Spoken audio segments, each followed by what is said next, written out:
They were the nightmare whispered across star maps. The apex predators of the known galaxy. A Deathworld species so brutal in biology, so ruthless in evolution, that entire empires redrew their borders rather than risk contact. The Zaltir did not negotiate. They didn't conquer. They devoured. Systems, cultures, fleets, archives, nothing remained in their wake. Their warships weren't tracked. They were felt like a sickness in the air. Every time they entered a new sector, they didn't declare war. They simply began. Galactic archives labeled them Class Theta Extinction Threat, which was shorthand for, "Do not approach." Not even the Council dared intervene. The last race that tried diplomacy had every diplomat impaled on spikes made from their own femurs, broadcast live to a dozen neutral worlds. The species that tried force disappeared without a trace, except for their last signal, which was nothing more than screaming. That message still plays in some war museums. The Zaltir didn't need allies. They hunted in perfect silence, adapted mid-conflict, and turned enemy weapons into evolutionary triggers. Their world was a planetary crucible. Oceans of acid, predators that hunted from the soil, atmosphere so toxic it stripped metal, and weather systems that casually birthed continent-shattering hurricanes. And somehow, from that chaos, life didn't just survive, it thrived violently. The Zaltir hierarchy was simple: evolve fast, kill faster. Their elders wore bones of defeated rivals like ceremonial medals. Their young were hatched in combat trials. Mercy didn't exist in their language. Civilizations watched their expansion helplessly. First, the Ventari Empire collapsed, one of the most stable alliances in the Inner Rim. Then the Rutcon. Then the Dolari, gone in a single solar cycle. The Zaltir didn't keep trophies. They didn't take territory. They moved like a biological firestorm, stripping every sign of resistance or intelligence. The strongest tried to fight. The smartest tried to hide. Neither tactic worked. Even the trade guilds whispered of sector blackouts, zones so ravaged by Zaltir incursions that even AI refused to simulate what happened inside. And then the unthinkable happened. A scout fleet intercepted a minor human broadcast, barely encrypted, pulsing from an outer colony labeled Sol 13. It was a radio drama, a fictional human tale of survival against monsters. The Zaltir misunderstood it. They believed it was a cultural war anthem. The lead commander found it humorous. He issued a direct order: burn this noise from existence. No reconnaissance, no diplomacy, no preamble. The fleet changed direction. Galactic Council AI flagged the movement within minutes. Emergency subspace notifications were sent to every known political body. Earth was in the path. The Council voted not to intervene. The outcome was presumed inevitable. Humanity's colonial footprint was considered primitive. Their ships were outdated. Their military strategy was alien. The Zaltir had encountered thousands of species. They had never lost a war. This would be no different. The first wave arrived at a human fringe colony. It was small, agricultural, unarmored. The Zaltir warlords expected screaming. Instead, they encountered silence. No alarms. No panic. Just an eerie calm. Their initial drop was met by unarmed settlers. They didn't run. They recorded. Observed. One of them even asked, "You here for the open combat drills?" The translator hesitated, unsure if it had malfunctioned. Within 6 hours, the Zaltir lost their first tactical team. Not to weapons. To traps, low-tech, improvised, lethal. Razor wire through wheat fields. Pressure sensors made from tractor parts. The attackers weren't just resisted, they were studied. When a squad returned to their dropship, they found its systems already hacked. A human AI greeted them with, "Next time, knock." The lead Zaltir commander activated Combat Protocol 3, full planetary domination. A larger detachment landed. They moved fast, adapted faster. But what they found was something they had never seen before: coordinated chaos. Humans didn't follow expected battle logic. They didn't defend centralized points. They dissolved into asymmetric cells, decentralized, each acting with near-perfect autonomy, but somehow in harmony. Urban warfare was expected. What followed was psychological collapse. The humans didn't just kill, they humiliated. One Zaltir lieutenant was captured and released with a tracking tag, leading a full platoon into an abandoned mining shaft rigged with reactive thermite. The blast reshaped the terrain. The humans had already left. They sent a message afterward, "Better luck next time." Galactic observers watched in disbelief. The Council issued a silent alert. Humanity was responding. Not reacting, responding. With strategy, wit, and an eerie calm that unnerved even species born in volcanic hellscapes. The Zaltir, for the first time in recorded history, sent a report upward requesting reinforcements. It was denied. The warlords insisted it was a glitch. Zaltir do not reinforce. They finish. And yet, the second human colony fought harder. This time, the Zaltir encountered civilian militia, farmers, engineers, miners, with scavenged exosuits and railguns made from ship components. Every time the invaders adapted, the humans changed tactic. Chemical warfare was countered with repurposed atmospheric scrubbers. Biological agents were neutralized with cocktail vaccines developed in basements.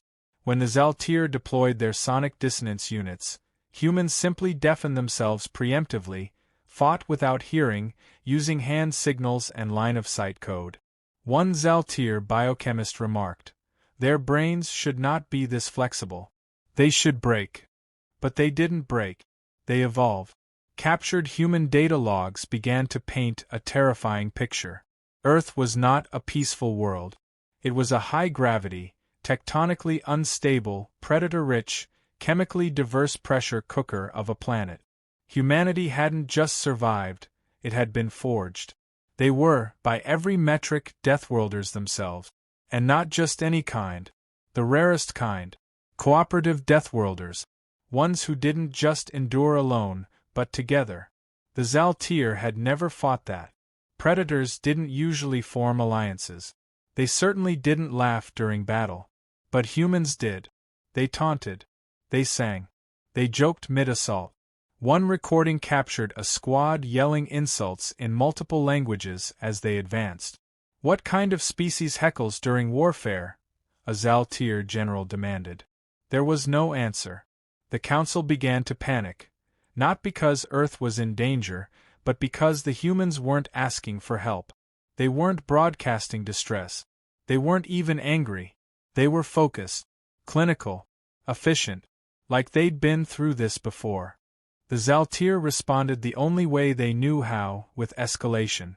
A full war fleet was mobilized, 70 Dread-class biovessels aligned with their planetary suppression protocols. Each ship was laced with organism-grade fusion armor, armed with spore fusion torpedoes and singularity bore cannons. They had never failed. The fleet moved toward Earth, expecting resistance. What they encountered instead was a message. The human network didn't jam their signals. It hijacked them.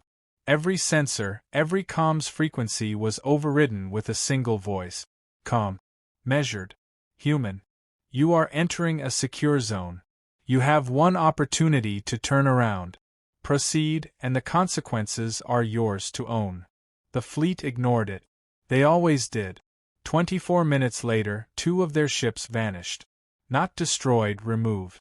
Cut from reality mid-warp. No explosion. No distress. Just absence. Their formation wavered. The command ship issued a full-spectrum scan. Nothing was found. Then, another ship vanished. Then 2 more. The Zaltir weren't prepared for psychological warfare. They didn't understand fear. Until now.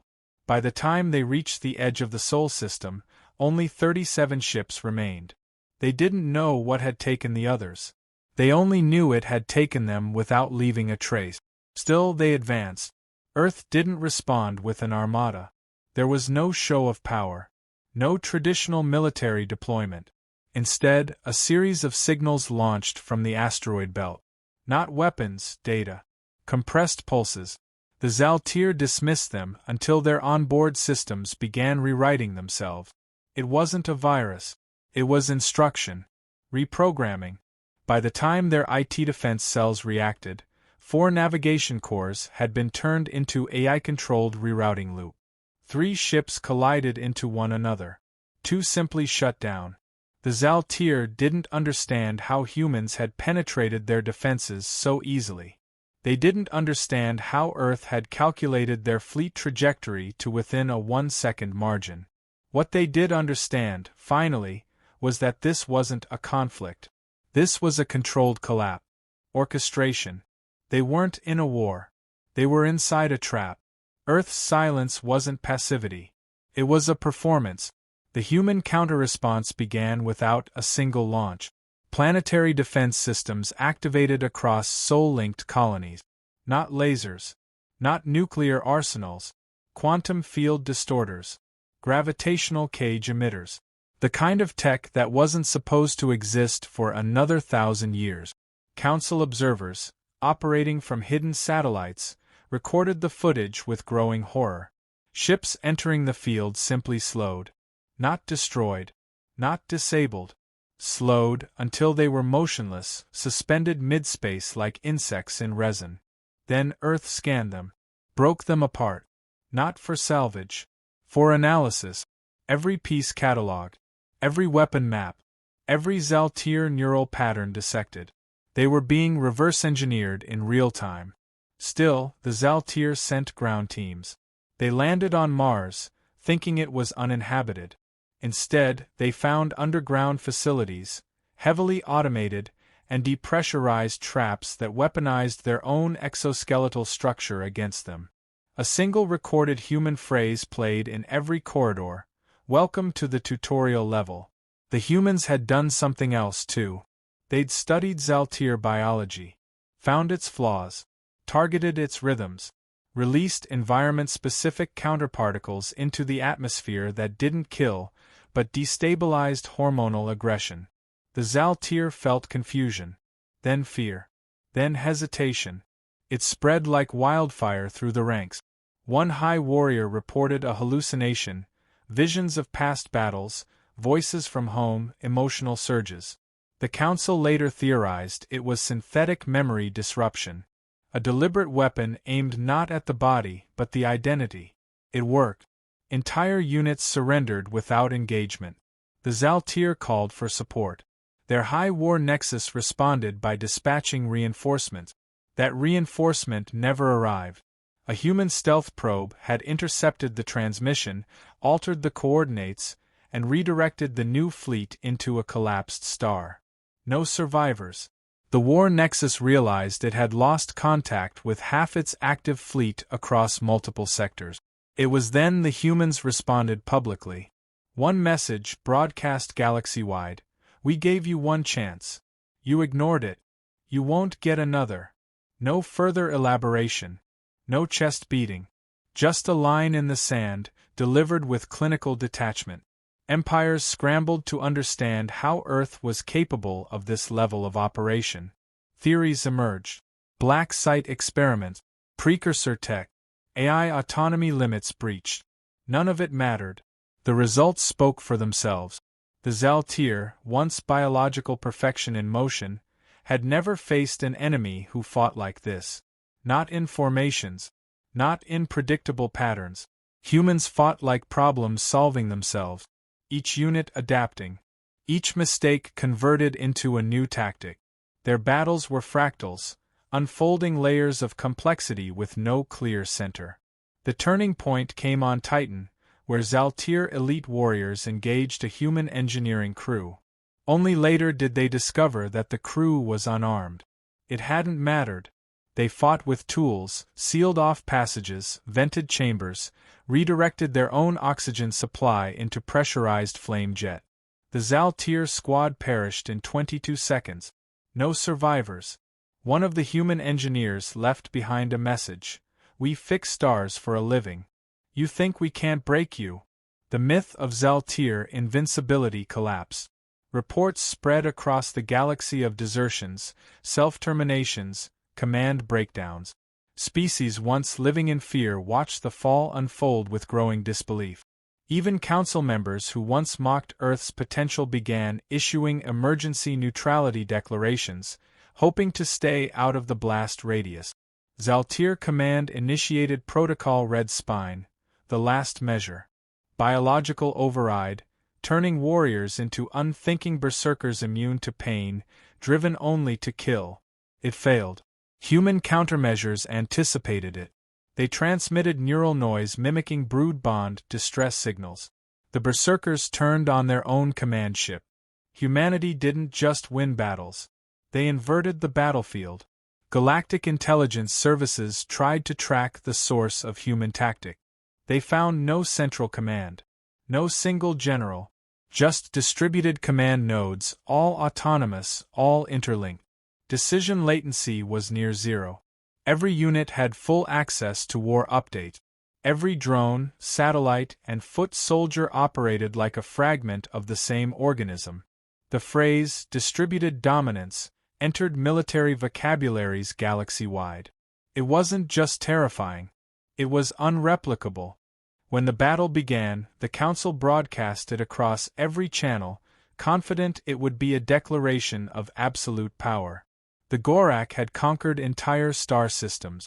Their bones were denser than steel, skin like layered tungsten, and minds adapted to constant survival.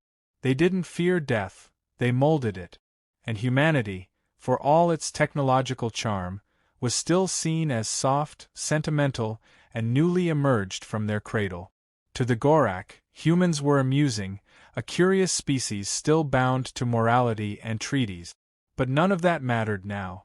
The first warships crossed into Gorak territory, not with hesitation but precision. And what they unleashed was not the soft, philosophical diplomats the galaxy had come to expect. They unleashed monsters. Human monsters who had been waiting for this. The Gorak had expected orbital bombardment. Instead, they received boarding teams. Ships designed not for long-range superiority, but for close-quarters slaughter. The humans didn't need to wipe out cities. They needed only one opportunity to breach a flagship. Within hours, Gorak vessels were overrun not by numbers but by skill. Entire boarding squads moved with eerie unity, as if they'd fought together for centuries. One unit, the 7th Terran, became a horror story by the end of the first cycle. Where they walked, no Gorak survived. They didn't leave messes. They left precision. In desperation, the Gorak deployed their elite, the juggernauts of Krall's core. Genetically engineered berserkers, bred in volcanic pits under constant planetary pressure. They towered over humans. One punch from them could rupture reinforced alloys. But they fell. Not easily, not without cost, but they fell. Because humanity didn't fight fair. They fought to win. They brought kinetic disruptors, nanite-assisted reflexes, armor that adapted mid-battle, and most terrifying of all, a mindset the Gorak had never encountered. Humanity didn't come for glory. They came because someone threatened them. And nothing was more dangerous than a human who felt provoked. The Gorak tried psychological tactics. Broadcasts taunting humanity. Feeding back footage of wounded soldiers. Propaganda beams sent toward Earth. But the humans didn't respond with sorrow. They responded with silence. Cold, calculating silence. Their reply was a surgical strike so precise it decapitated the entire Gorak logistics network in a single coordinated event. The galaxy watched in shock as a species considered the most untamable got systemically dismantled by a species that had mastered not only technology but the art of controlled rage. Worse yet, the humans didn't take territory. They didn't plant flags or claim planets. They burned nothing unnecessarily. They simply neutralized every Gorak threat, then left. No conquest, no colonization, just removal. As if it were a chore they were forced to do. On the 17th day of conflict, the Gorak tried surrender. But not with honesty. They sent emissaries laced with bioweapons, hoping to infect the human diplomats. The plan didn't succeed.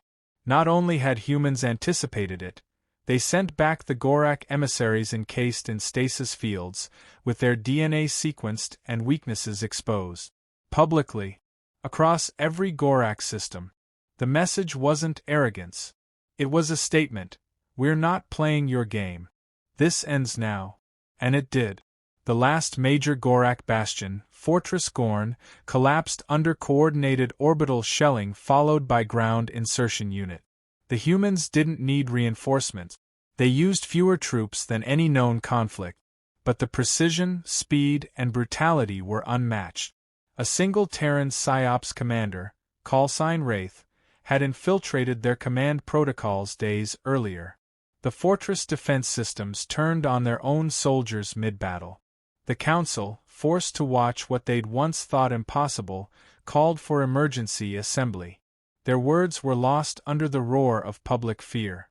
If humans could do this to the Gorak, what could they do to anyone? Some factions screamed for treaties. Others demanded immediate sanctions. But no one moved, because humanity had not asked for anything. They had not even spoken. Their silence was louder than any speech. The absence of political demands terrified the Council more than any invasion. One galactic historian later wrote, "The Gorak were the apex predators." Then the humans arrived, not as prey, but as something entirely different. Something that studied the predator, understood it, then erased it. Back on Earth, the media barely covered the conflict. It was a sidebar, an offhand mention. Hostile entity neutralized. All personnel returned. That was it. No celebration. No parades. Because for humanity, this wasn't a war. It was a message. A warning. A reminder that behind every diplomatic smile and civilized agreement lay a history carved from Deathworld survival. A legacy born from a planet where even the air could kill. Veterans who returned weren't given medals. They were debriefed and returned to duty or retired into anonymity. The 7th Terran vanished again, into classified operations. The only sign they existed at all were the horror stories whispered by Gorak survivors, those rare few who lived because humans let them. As a warning to others, the Council tried to contact Earth. Peace treaties, offers of alliance, economic trade deals. They were met with brief acknowledgments, courteous, professional, but emotionally empty. Because humans no longer needed the Council. They had seen its weakness, its inaction, its reliance on bureaucracy and delay. The strongest Deathworld species had now met its match, and that match had walked away, unimpressed. Universities across the galaxy rewrote their military history modules. Young officers were taught not just Gorak tactics but human doctrines: how to avoid provoking Earth, how to identify the signs of impending Terran mobilization, and most importantly, how to survive a war with them. Most instructors agreed: you don't. You prevent it. The Gorak homeworld, once a symbol of unstoppable strength, now stood in ruins. Not destroyed, just empty. Strategically pacified. Every system vital to their military machine now rerouted, disabled, or purged. No cultural centers touched. No civilians harmed. The precision was almost respectful, clinical. The way one might defang a lion instead of killing it. Yet despite the overwhelming evidence, some still doubted. Conspiracy theorists claimed the Gorak allowed their own downfall. Others suggested a splinter Terran faction acted alone. But those who were there, who saw the human fleets arrive and disappear like ghosts, knew the truth. Earth had answered the call. And the galaxy would never be the same again. In the decades that followed, the Gorak attempted to rebuild. But no one trusted them. Their fearsome reputation gone, they were now pariahs. Not because they lost, but because the galaxy had seen something far worse than Gorak strength. It had seen human restraint. And everyone understood the real horror wasn't what the humans had done. It was what they hadn't. Because they could have taken everything. But they didn't. They just proved they could.